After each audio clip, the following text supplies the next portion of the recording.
Você terminou 59. Boa tarde, gente. Estamos começando mais um Papo na Rede. Hoje é quinta-feira, dia 16 de outubro. E eu sei que hoje é dia 16 de outubro, porque amanhã, sexta-feira, 17 de outubro, aniversário do nosso Carlos do Bragantino.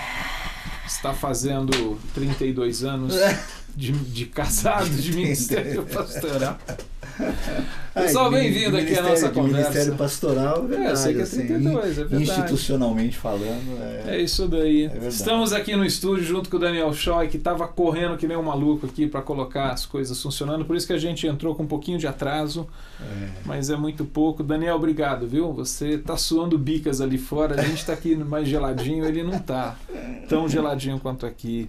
Se você estiver vendo ao vivo, queria convidar você para entrar e conversar com a gente. Manda aí, usa os meios de comunicação que você tem. Aí no próprio site do Koinonia Online você pode fazer isso. Vivendo entre gerações. A gente chama isso de viver na esquina, né, Breno? Viver na esquina. Viver na esquina porque a ideia é o seguinte. Na esquina da vida. Imagina você chega numa esquina, assim, ó, você fica de costas para a rua e você tem um prédio aqui, você olha uma rua que está aqui, 90 graus aqui tem outra. Geralmente quem está aqui, né, a não ser que seja uma praça, mas geralmente quem está vindo aqui não tem essa visão do que está acontecendo aqui. Né? E a gente usa essa expressão porque eu acho que durante uma fase da nossa vida a gente está nesse ponto. Que dá para ver, né?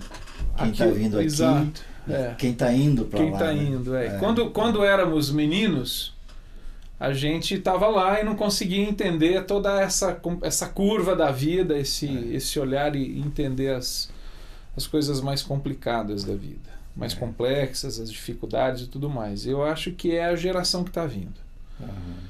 Em dado momento a gente chega nessa esquina em que a gente vê o que já aconteceu, mas já consegue vislumbrar o que tem pela frente.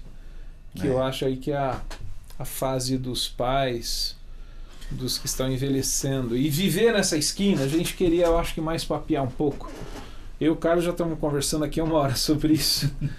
Mas se você fora as horas que nós já conversamos ao longo da vida. Fora os anos que a gente já tratou dessa questão experiencialmente, né? Na verdade, assim, nós estamos falando, se fôssemos colocar números, né?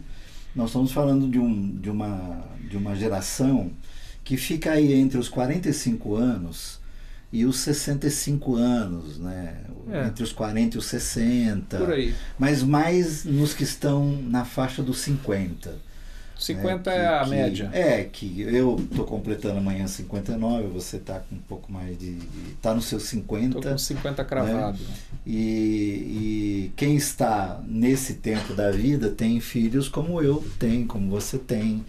Né? Alguns já na nossa idade têm netos, não é? Mas ainda tem os pais vivos, né? Por exemplo, eu tenho meus pais vivos, né? A Lau não tem mais, mas eu tenho meus pais vivos. Meu pai está com 85 anos, minha mãe com 78. E você tem a sua mãe, né? O senhor Ernesto Deus já levou. E eles estão ainda na ativa, dentro do contexto deles, das limitações deles, enfim, mas requerendo de nós, né? Então é isso que, quer dizer, os meninos e meninas que estão vindo aqui, sejam filhos e netos, né? Ainda muitos deles dependem de nós, em muitos sentidos, né? E esses que estão aqui começam também a depender de nós. Em algumas coisas. Né? Talvez não coisas. Em tudo. Alguns em tudo, inclusive até no sustento. Né? Então, quer dizer, a nossa ideia hoje, até estava eu e o Fernando conversando aqui, perguntando, então nós vamos falar sobre família, né, na verdade. Né? Fala sobre a gente. Falar sobre a gente, né? E é nesse... Vamos dizer assim, nesse terreno que a gente tem, sem dúvida alguma, Fernando, aí falo como cuidador e você também, né? É onde nós travamos as maiores lutas relacionais, né? É onde estão as grandes tensões, as grandes alegrias e as grandes tristezas também, né? É nesse terreno. As mágoas, algumas das mágoas mais profundas, elas estão nesse elas terreno. brotam a partir dessas relações de família. Nós falamos basicamente num contexto também como nós, né, e daqueles que nos ouvem e nos veem, com um histórico cristão evangélico, né, ou cristão católico migrando para o segmento cristão evangélico. Isso implica também que o aspecto religioso tem um peso, os aferidores religiosos têm um peso. As lentes nos fazem ver de determinada forma.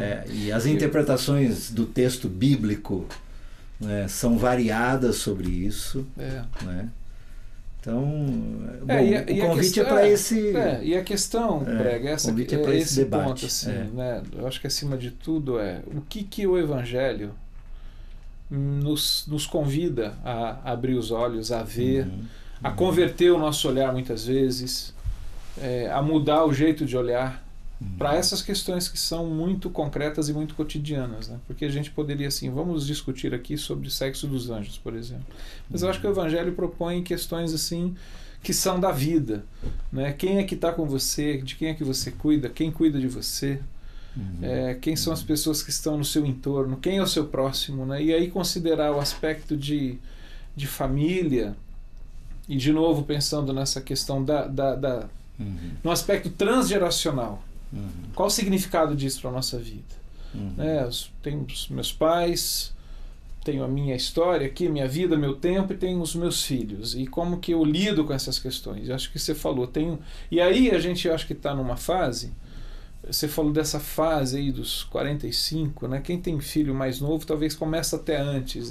Que quem tem filho lá pelos 30, vamos dizer assim, ele ainda não vive muitas vezes esse outro lado da esquina, que é quando os pais começam a necessitar de uma atenção, né, mais cuidadosa dos filhos. Então, durante um tempo você vai ter os seus filhos pequenos e eles vão ser uma curtição dos avós e tal.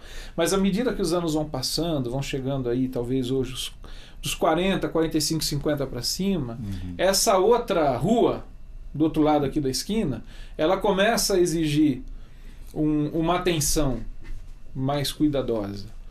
Né? E lidar com esse negócio. E aí você falou, então você tem uma espécie de uma dependência aqui, em que você trabalha para que ela deixe de ser dependência e se torne autonomia. Né? Quer dizer, o propósito de uma paternidade, de uma maternidade responsável, entre outras coisas, filho, voa. Sim. E voa com as suas asas. Né? Gerar autonomia nos filhos. Sim. Mas desse outro lado aqui, a curva ela é o contrário, de certa maneira. A questão é estender a autonomia dos pais. Em parênteses, assim, nós tivemos que dizer para o meu pai assim, pai, não dirija mais. Exato. Quando você está dizendo para o filho aqui, filho, está na hora de você... vai tirar sua habilitação. Se habilite e vai para onde você quiser. Né? Exatamente. É muito interessante. Percebe? Então, como que isso então, assim, você tem uma demanda aqui e outra que é diferente aqui. E você corre para lá, depois você corre para cá. Eu penso assim, Carlos, eu não é querer assim se vitimizar dessa situação, mas eu acho que essa fase, viver entre geração, que eu estou dizendo é isso. Quer dizer, nós temos a geração dos nossos pais, dos nossos filhos. Está nesse meio, eu acho que é uma das fases mais intensas da nossa vida em termos de responsabilidades, de cuidados. Evidentemente, a gente está falando assim de pessoas que têm mínimos razoáveis, você sabe o que é bem isso, assim, de responsabilidade. Sim. Porque, evidentemente, tem aqueles que largaram mão. Dizer, abandonaram um lado e o outro. Sim. Eles não estão na esquina, eles mudaram de rua. Na verdade, são desconfigurações que acontecem no contexto da vida de muitos, né? E isso não os exclui, né, de outras tensões, mas não essa que você está dizendo. Eu acho que inclusive essa, porque eu acho que mesmo quem é excluído ou se exclui desse negócio, eu acho inevitável, Brega, esse camarada, essa pessoa, essa mulher, ela não levar dentro de si essa história. Né? Por exemplo, eu vou te contar. Às vezes não vai ser presencial. Isso. Né? O nosso caso ele é presencial, você está presente. Em alguns casos, quando há essa desconfiguração e essas trincas familiares, né, eles vivem isso nos seus cantos ou em outros contextos, né? Mas vivem, óbvio que vivem. Uhum. E às vezes, na verdade, há perdas, inclusive, nesse sentido, né? Porque se for levar em conta o que você disse, que eu concordo que é o período mais denso, mais intenso da vida de um ser humano, no quesito de responsabilidade, mas também no quesito de alegria, né? Sim. De participação, porque é quando o homem e a mulher também se veem, né, na sua grande maioria, naquele estado da plenitude, da completude, né? Da maturidade, dos né? experimentos para valer, não é mais tateamento da vida, né? Você não está mais tateando a vida, você está... Algumas coisas já sedimentaram. Você sabe, né? discernir perfumes, cheiros, gostos, tamanhos, dores, né? Não é mais, estou lidando com uma coisa que eu não conheço. Não. Quando você está entre os 50 e os 60, você está lidando com coisas que você vem, né, de alguma forma já lidando, né? Não tem como, né? E eu penso assim, tem um negócio que eu acho muito interessante, né? Estar nesse meio é se deparar, aí pensando naquilo que o texto da Sagrada Escritura coloca pra gente, de um lado, a honra, o significado de honrar pai e mãe hoje. Uhum. O que isso significa hoje, nesse contexto? Por que eu estou falando hoje? Porque as relações de família mudaram, a próprio olhar sobre a família mudou, o dimensionamento sobre a família mudou. Né? Por exemplo, hoje quando a gente fala de família, eu diria assim, a gente ainda pode falar de uma família nuclear. Uhum. Né? Mas antigamente, muito antigamente, uma família não era uma família só aquilo que a gente considera, é todo um clã. Uhum. Né? Isso tá inserido. Honrar pai e mãe às vezes extrapolava o papai e a mamãe em casa, né? Quer dizer, tinha os avós em casa, tinha os tios, tinha a geração mais velha. Todos que de alguma forma simbolizam, Exato. Né, a autoridade materna, paterna. E ao mesmo tempo você tem outro texto, outra recomendação que fala da questão do cuidado dos filhos, quer dizer, uma responsabilidade que o Senhor deu aos pais. Cuidem dos seus filhos, sejam responsáveis pelos seus filhos, né? Não transfiram isso para a igreja, para a escola, para babá, para quem quer que seja. Assumam a responsabilidade de educar, de ensinar, independente da questão do tempo, do seu trabalho e tal. Ou seja, você, de certa maneira, dá um jeito de, na sua realidade, na sua agenda, no seu cotidiano, achar espaço para que haja essa possibilidade de eu preciso despender tempo, cuidado, atenção para os filhos. Cuidar dos filhos. E ao mesmo tempo essa questão da honra, de o que significa essa honrar pai e mãe nessa realidade. Isso traz tensão. Sim. Né? Isso traz desgaste, isso traz demanda, traz cansaço. Que nem você falou, traz ao mesmo tempo uma série de alegrias e realizações que eu acho que são inerentes a esse momento. Né?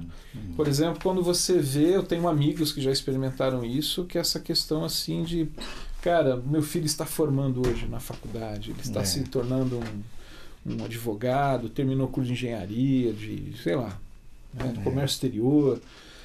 É um momento, é uma celebração tão significativa que diz respeito a essa faixa, a esse contexto. Sim. Né? Um exemplo só. Sim. Um casamento. Né? Você casou, Felipe. Nossa, é inigualável, não tem comparação nenhuma sobre isso. Ao mesmo tempo, a gente também é levado a considerar assim, quer dizer, poxa, eu casei meu filho, putz, mas estou internando meu pai. Estou levando meu pai no ensino médico, ele não está bem. Estou sepultando meu pai. De uma forma geral, é nesse período. Nesse contexto. E aí, Fernando,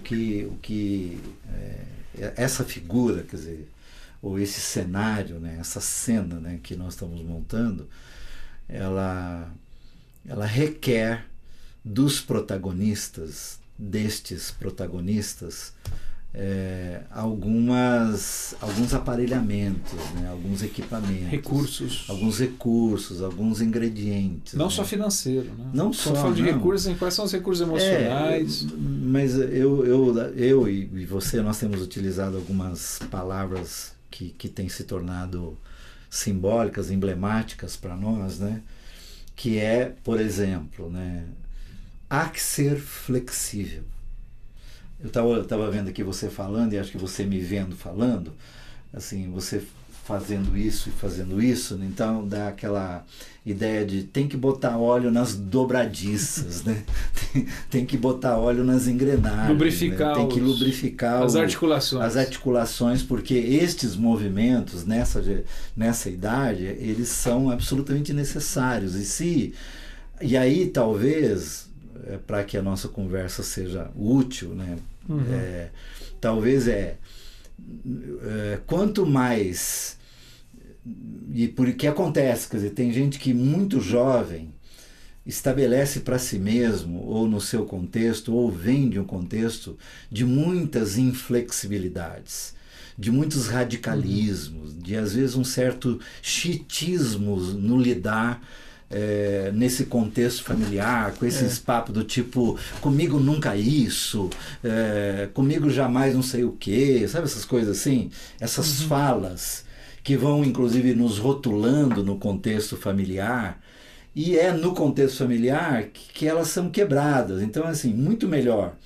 Elas são quebradas ou elas quebram, né? Ou elas quebram. Essas falas. Exatamente. Ou elas são amolecidas, ou elas vão quebrar. Então, assim, talvez um dos ensinos para nós, né, e para aqueles que estão vindo, assim, do tipo, maneira, vai botando óleo nessas dobradiças, nessas engrenagens, porque chega um momento que você tem que ficar fazendo esses movimentos, e às vezes, né, ao mesmo tempo, no mesmo dia, numa mesma situação, e por um período razoável. Isso me lembra uma chamada patologia, aí, uma doença moderna, que é a LER, né? Lesão por esforço repetitivo. Os caras falam que é necessário a gente fazer um bom alongamento, enfim, para evitar o surgimento dessa lesão. Pensando em termos práticos, talvez para quem esteja nos vendo vai ver quais são alguns desses alongamentos, Breyer, que você acha que são necessários? Então, nesse sentido, eu penso que os da nossa geração e que se veem nessa esquina, né, da vida, do tempo, né, nesse lugar que ao mesmo tempo é bom, né, mas ao mesmo tempo tem todas essas ambiguidades, essas complexidades, né, eu acho que primeiro é isso, é olhar-se e ver onde é que está faltando óleo, né?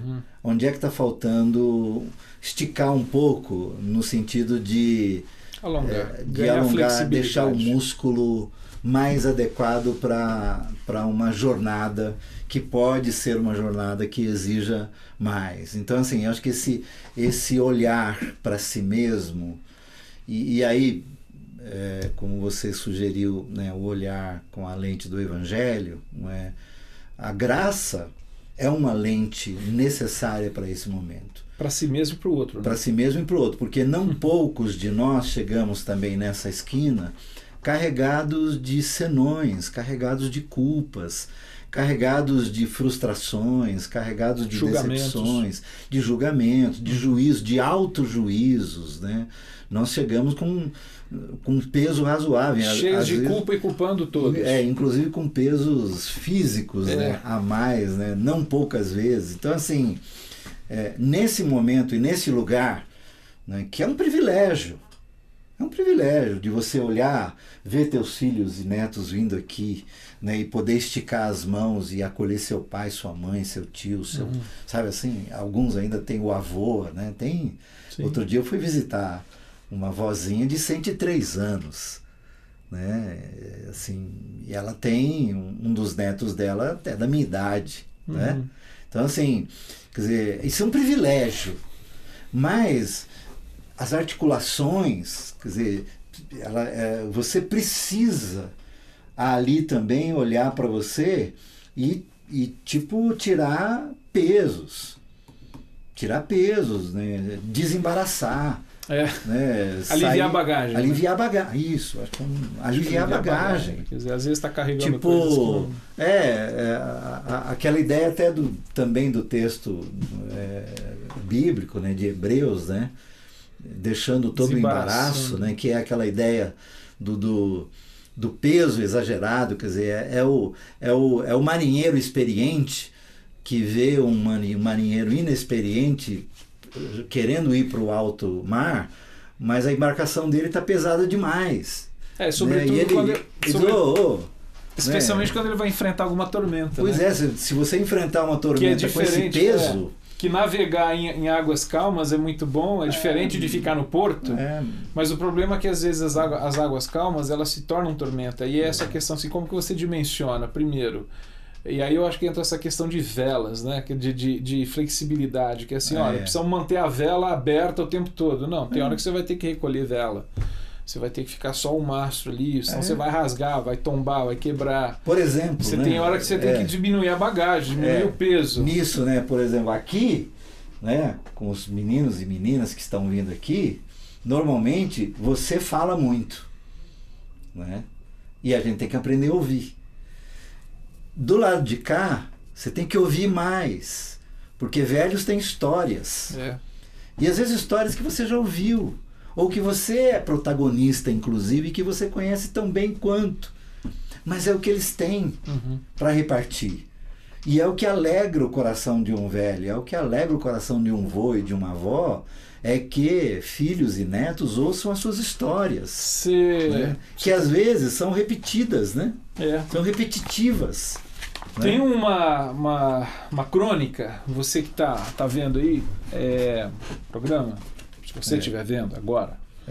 Mas tem um texto que é do Carpinejar, Fabrício Carpinejar, procura aí na internet outrora, chama-se Pai de Meu Pai.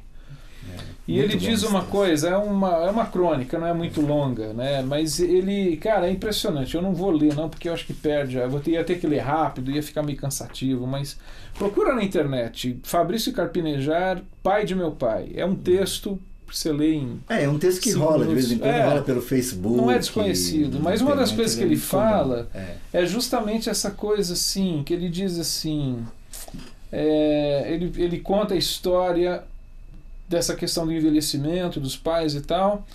Aí ele diz assim, feliz do filho que é pai de seu pai antes da morte, e triste do filho que aparece somente no enterro e não se despede um pouco por dia.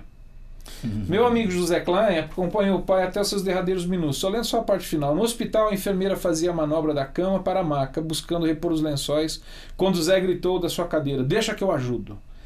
Reuniu suas forças e pegou pela primeira vez seu pai no colo. Colocou o rosto de seu pai contra seu peito. Ajeitou em seus ombros o pai consumido pelo câncer, pequeno, enrugado, frágil, tremendo. Ficou segurando um bom tempo, um tempo equivalente à sua infância. Um tempo equivalente à sua adolescência. Um bom tempo, um tempo interminável. Embalou o pai de um lado para o outro. Aninhou o pai. Acalmou o pai. E apenas dizia, sussurrando: estou aqui, pai. Estou aqui. O que um pai apenas quer ouvir no fim da sua vida é que o seu filho está ali. E eu lembrei disso porque você falou essa questão do ouvir, né, Brega? Porque assim, mas é sempre a mesma história, a mesma fala. Então, mas é essa história. E às vezes com nuances que a gente não tem paciência para ouvir. E quando a gente pensa nessa questão da esquina, eu acho que a gente tem que lembrar uma coisa, né, Brega? Você está fazendo aniversário amanhã. Cara, parecia ontem, a gente se conhece há mais de 25 anos, sei lá. Se você está com quase 60, eu te conheci, você tinha, qual é a matemática? 30 e poucos anos. Pois é, cara. Você tinha 35, mano, 34 passou. anos eu tinha. A gente... 90, 91. Exato, quer dizer, a gente foi correr algumas vezes na USP, fomos para uns congressos, tomamos um café durante bastante tempo nas padarias. Comemos torrone porque não tinha dinheiro para comprar outra coisa. E aí, cara, nessas pequenas coisas, putz, você tá fazendo 59.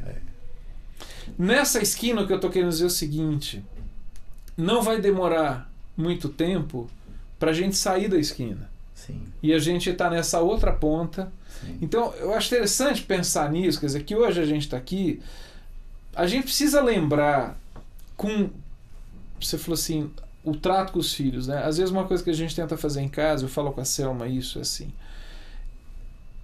tem uma filha de 20, uma de 18, uma de 10. Eu fico tentando fazer assim, cara, quando eu tinha 20, o que eu pensava? O que eu fazia? Qual era a visão que eu tinha da vida? Para tentar entender. o olhar dela, levando em consideração que minha filha de 20, ela tem uma cabeça diferente da minha cabeça de 20, porque o mundo dela é outro. Completamente. Mas ajuda. Eu vejo a minha filha de 10, ela hoje mesmo conversando no almoço, uma coisa lá que ela queria levar umas coisas, tá? E essa falou assim, não é muita coisa que você tá levando. E eu falei assim, cara, eu lembro quando eu tinha 10 anos, eu morava em Belo Horizonte, frequentava a primeira igreja batista de BH, pastor Murilo Cassete. Frequentava a casa dele por causa da amizade com o filho dele. E eu lembro assim, eu falei com a Selma, cara, eu lembro até hoje de eu indo pra igreja, enchendo a sacola de umas coisas que eu queria levar. Queria levar tudo. E eu falei assim, pô, entendeu? Então assim, eu passei por isso.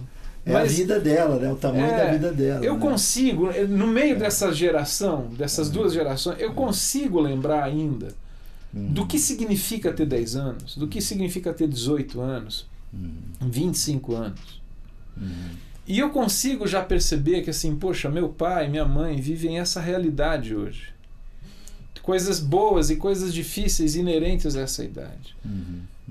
Eu tô, não vou dizer assim me preparando para isso, mas eu tô consciente de um caminho a ser feito, que cabe a mim fazer esse caminho também. Acho que às vezes a gente eu acho que não é antecipar problemas, entendeu? Mas é ter esse olhar. Que também é a figura desse protagonista, dessa esquina imaginária, mas absolutamente real para quem está vivendo.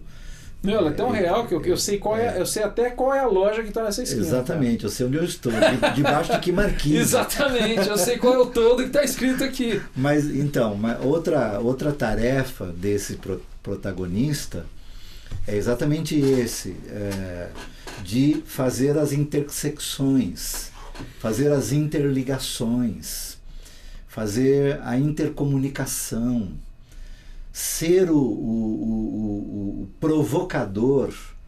Nós estávamos falando aqui um pouco de reconciliações, pacificações, a pacificação. Quer dizer, quanto mais apaziguado ele estiver, melhor será a transversalidade desses que estão vindo em lados diferentes, que estão indo ou caminhando em lados diferentes. Então, assim,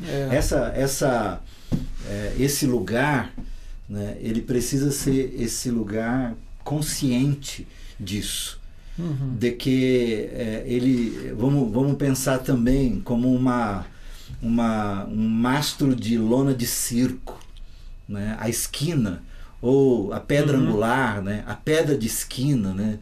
Quer dizer, o sustentáculo que é o vigor que precisa ter este ou esta que está nesse lugar, né? Ele ela é uma referência, é um aferidor. A palavra antiga, Brega, um baluarte. Baluarte, é mastro. Essa coisa da sustentação. Os que estão vindo aqui, se ele cambaleia, quer dizer, a lona pende, e os que estão aqui nessa carência do cuidado se sentem absolutamente inseguros, né? Você lembrando da crônica do Carpinejar e falando, você lembra dessa figura, por exemplo, que eu tenho vivido com meu pai. Você viveu lá com o seu Ernesto, o quanto é complicado para os velhos se entregar ao nosso cuidado. O quanto que, por eles terem sido os nossos cuidadores, fazer essa troca, e eram fortes. Eu lembro do meu pai, até me arrepia, como meu pai era forte. Lembro do meu pai carregando o meu irmão Joãozinho aqui, eu na mão e outro no pescoço. E meio que assim, né, empurrando sabe essa coisa assim? Ele forte. E quando nasceu o quarto, pôs o pescoço. Essa coisa assim. Então assim, e de repente, quer dizer, esse homem forte, ou essa mulher forte, ela está aqui, e quando o que está aqui na esquina vai para cuidar, tem aquela coisa assim do tipo assim, será que ele é tão forte quanto eu era para poder me sustentar, e não é incomum quando você está presenciando essas cenas ou vivendo essas cenas, que você pega nos braços, nas pernas, e você pode pôr o pé, pai. Ele fica assim, tipo, tateando. Posso pôr mesmo? Né? Fica Então, assim, desconfiado. a gente tem que lidar, e eu, assim, não é fácil às vezes, porque isso tem que ter a paciência necessária porque alguns desses, eles são ainda ranhetas no pensar, ranhetas no agir, né? Eles querem continuar tendo o Fabrício fala de ser voz pai ativa, né? Ser pai do pai, de certa maneira, assim, é quando o pai, de certa maneira, ou a mãe volta a ser filho, só que não é filho mais com um nenê, porque é um adulto. Esse aqui, como a Thalita, pai, tô indo, ela se joga. Ela se joga, azar seu, se você não tiver força para aguentar. Ou dela. Ou dela. Entendeu? Mas eles vêm, e quando os que estão mais, né? Quando liga para você, pai, estou precisando, ele sabe que você de alguma forma, vai dar um jeito de cuidar. Agora, quando você chega aqui, né? E tem outro elemento que eu acho que é mais sutil, mas é presente, porque assim, o filho ligando pro pai, preciso de um negócio aqui, né? Mãe, preciso de um negócio aqui. É meio normal, porque desde quando ele é pequeno ele aprende isso. É muito difícil, talvez quase impossível, o pai ligar pro filho. Filho, preciso ir no médico. Não tem como, você pode me levar?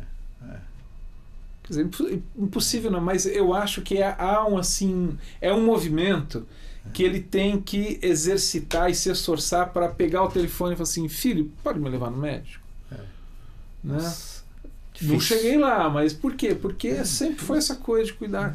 Então, e quem tá, eu estou falando, quem tá nesse meio, você que tá aí, por acaso estiver nesse meio, tá atento a isso. Será que eu tenho que esperar ligar? Pô, mas eu também não ligo, acho que não tá dizendo nada, mas talvez não liga porque não... Você ligou? Você perguntou? Tá tudo bem? Precisa de alguma coisa? Normalmente a fala deles Você atentou?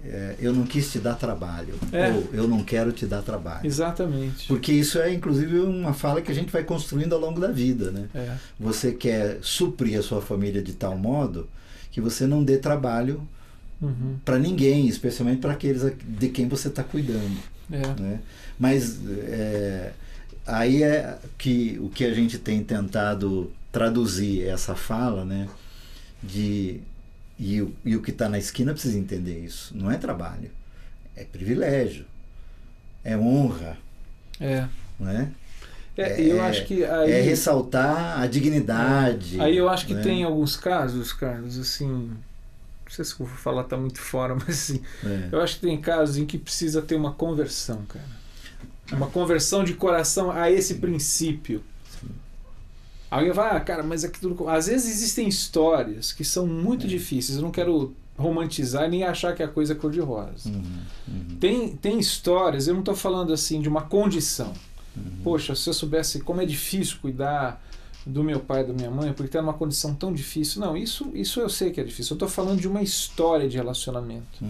Em que o cuidar do pai ou da mãe é o mais simples. Difícil é superar uma barreira emocional, traumática às vezes, que foi criada por conta de uma história de vida, em que a pessoa diz assim, eu não consigo honrar essa pessoa. Mas ele é seu pai então, mas não tenho vínculos com ele. E aí é difícil, cara. Mas a palavra que você usou é correta e ela exige esforços sobrenaturais, né? Conversão não é algo natural, né?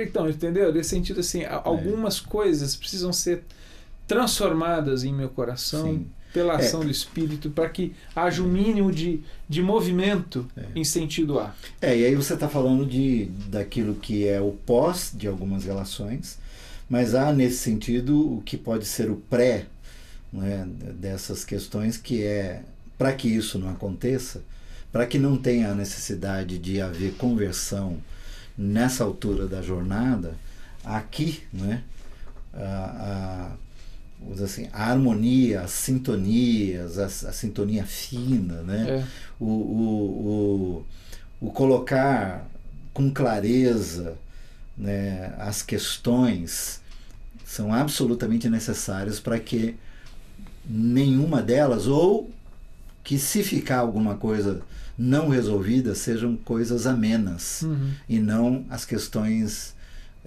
que tragam para esse tempo gravidades a ponto de carecer de milagre, de conversão.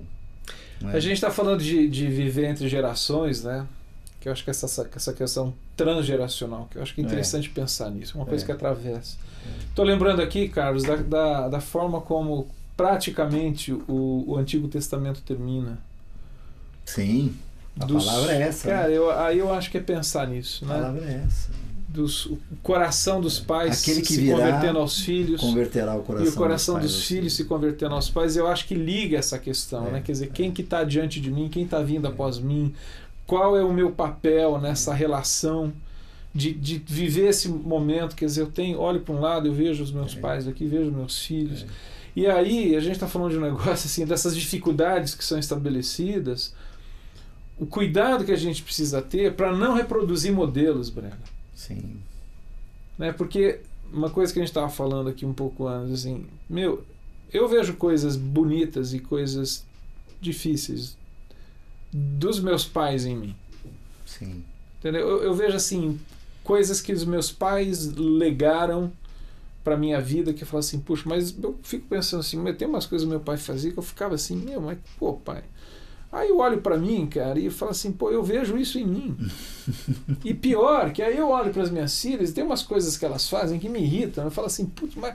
Aí quando eu vou olhar, pô, aquilo que tá me irritando é meu também. Entendeu? Elas... Passou isso. Então, assim, eu sou também um multiplicador de modelos, né? De vivências. E eu preciso... Enfim. E nisso, no contexto familiar, isso é muito comum, né? Até por uma questão de tradição de muitas famílias, não é? Os modelos não são repetidos involuntariamente, não, eles são construídos para serem repetidos, até porque há muitos interesses em jogo, né? Em alguns casos, né? Mas há essa repetição involuntária, né, que ela precisa ser observada, policiada, né, porque se não acontecer tipo novas configurações, quer dizer, inegavelmente alguém ou alguma coisa vai ficar ultrapassada, né, porque os tempos mudam, né, e se atualizam, não tem como você impedir que isso o Abraão mentindo sobre quem é Sara, e anos depois é o Isaac mentindo sobre quem é Rebeca. Exatamente. Mesma pimba, mesma tecla, mesmo martelo, mesmo cravo. Mesmo modelo. Agora, Fernando, assim, o que precisa, quer dizer, tanto eu quanto você já insistimos nessa tecla, mas é sempre bom repetir, assim, que há que se lidar com os mitos, né, que são criados nesses ambientes familiares, sobretudo naqueles que têm tradição religiosa, não é? Sobretudo na tradição religiosa cristã evangélica, onde alguns mitos foram bastante potencializados ao longo da jornada de muitas famílias, em que não se permitiu espaços para desconfigurações, espaços para trincas, né? Até porque algumas relações sempre foram muito apertados, né? Não havia espaço nem para lubrificação por conta da rigidez, né? Às vezes... O óleo nem chegava lá. Relações conjugais, né? Do pai e da mãe, que estão agora na esquina, mas que a partir de um determinado momento, os dois enrijeceram, né? Eles não se separaram, né? Mas eles enrijeceram. Eles amarguraram, né? Eles se resignaram. Deixaram de lidar consigo mesmos e um com o outro, e isso transpareceu para os que vinham. Eles viram. Conquanto às vezes o discurso é outro, Mas esses aqui, eles são aquilo que nós somos e não o que nós falamos, não é? E aí o que acontece nessa hora... E chega uma hora que fica perceptível para esses que estão fica vindo a dissonância muito, entre o discurso e a prática. Né? E aí os mitos, que eu chamo de mitos de perfeição ou de perfeccionismo, eles caem na hora errada, né? Caem num momento crítico. Mas geralmente cai, né? Mas geralmente cai. Não há como e é não saudável, cair. né? E é bom que é caia. Saudável. O problema é que às vezes cai Só não é tão saudável porque nem sempre os que são os protagonistas dessas quebras de mitos estão prontos, estão preparados para lidar com o que é a quebra, o que é uma rachadura. E o que é mais próximo ao real. Né? Exatamente. Então, assim, aí há uma dor. Né? Então, assim... bom é que aí serve para todos aqueles que estão lucidamente nos ouvindo, né, sobre isso. Bom é que nós nos lembremos, né, se é para olhar para o contexto bíblico, para a história bíblica e para os personagens bíblicos, nós nos lembremos que não há um pai perfeito, uma mãe perfeita, um filho perfeito, um marido perfeito, uma esposa perfeita. Não há familiares perfeitos, portanto não há nenhum contexto familiar nas escrituras que tem essa mecha da perfeição. Ao contrário, muito provavelmente nós temos famílias hoje, né, que são muito mais ajustadas e muito mais sadiamente configuradas do que algumas famílias registradas no texto bíblico e que se tornaram modelos. Então nós precisamos... Por falta de uma leitura mais pé no chão, né, Breno? Pé no chão. Pé no chão. Santa, divina, mas aqui na Terra. Pé no chão. Né? Não numa espiritosfera, né? Onde as coisas são como são. Né? Então, assim, olhem para isso. Né? Olhem para essas figuras, né? Mas olhem de fato para as entrelinhas, né? Aqueles ensinos que recebemos dos nossos mestres ao ler as escrituras, né, de fazer perguntas ao texto, fazer perguntas aos espaços, né, entre palavras, né, fazer perguntas entre o virar de folha, né, escutar os silêncios do texto, escutar os silêncios do texto, o que está sendo dito quando nada está sendo dito. Exato. Quer dizer, imaginar as angústias de Sara quando entrega o seu marido, né, para dormir com a empregada, né, imaginar as angústias do Ismael quando o Isaac chega, imaginar a angústia de Rebeca depois de ter aprontado com o marido a questão com o Jacó. Quer dizer, assim, imaginar os bastidores disso, porque eles existiram. Sim. Eles existiram. É gente que está ali, né? E eles demoraram para ser consertados, né? Eles requereram de cada um dos protagonistas isso que nós estamos dizendo, né? Conversão, né? Quebrantamento, lubrificação. Eu acho que uma coisa que é também interessante para a gente até terminar falando, estamos 50 minutos, meu amigo, falando sobre estar na esquina. Faz 50 minutos que a gente está nessa esquina, mas eu acho assim, às vezes um exercício que pode ser positivo também, pode ajudar. É considerar assim, quais são os recursos, a gente falou disso, quais são os recursos que quem está nessa esquina das gerações, ele tem. Entendeu? Quer dizer, quais são os recursos emocionais que eu tenho? Quais são os recursos relacionais que eu tenho? Qual é a rede de amigos que eu tenho?